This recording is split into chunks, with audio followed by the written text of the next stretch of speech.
observation? Okay, well, we can recap then. Oh, yeah. So. We were talking before about, being able to use certain shorthand, like, he was an innkeeper and then say what's different.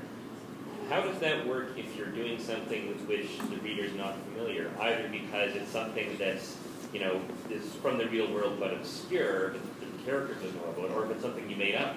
I have both problems in my work. I'm a computer science background, and I was instantiating personas for my artificial intelligence, and one of my editors told me, you can't instantiate personas, that doesn't mean anything. I said, yes it does if you're a computer scientist.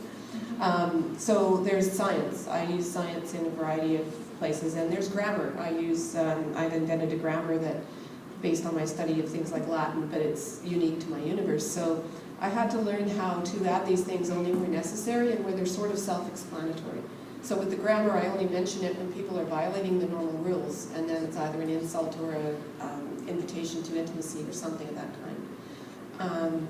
About the differences, I think that is really a challenge. People often ask me, okay, can I start with any book? And yes, you can, but only if you're the right kind of reader.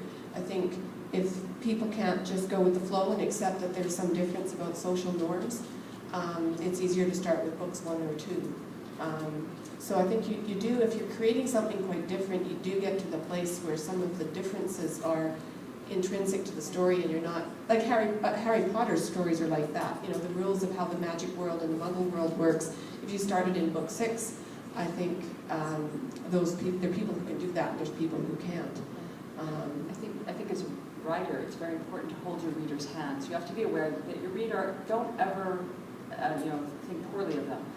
They're really smart people, most of them, can recognize patterns really well, probably better than we write them. But they're tired when they're reading.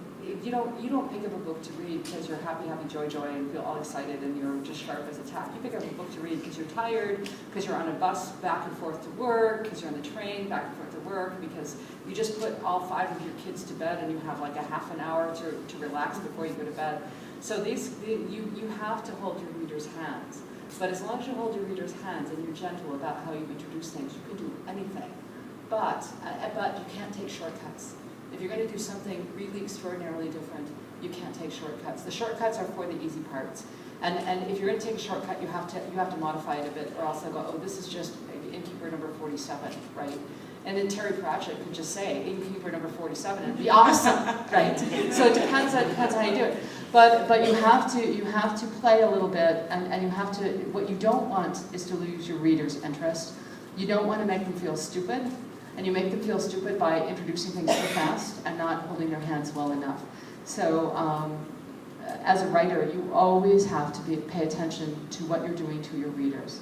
That's why I'm very careful when I kill off characters, because I know that readers get attached to these people, and even if it's just while they're reading the book, the hour or 2 they're reading the book, these are their friends, and if you kill them off, it's like having your friend die.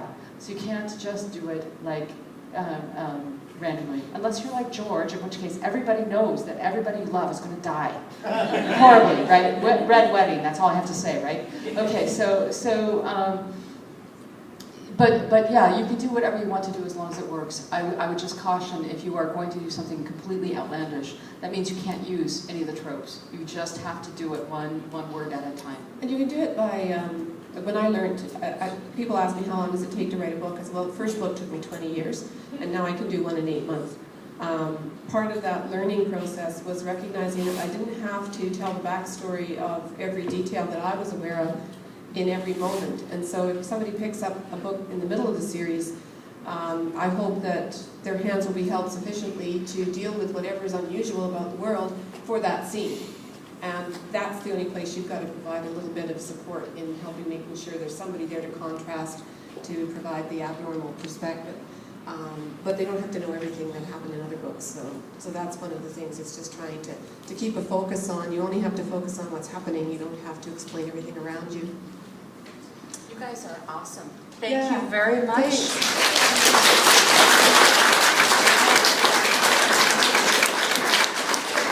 So go out and write, right?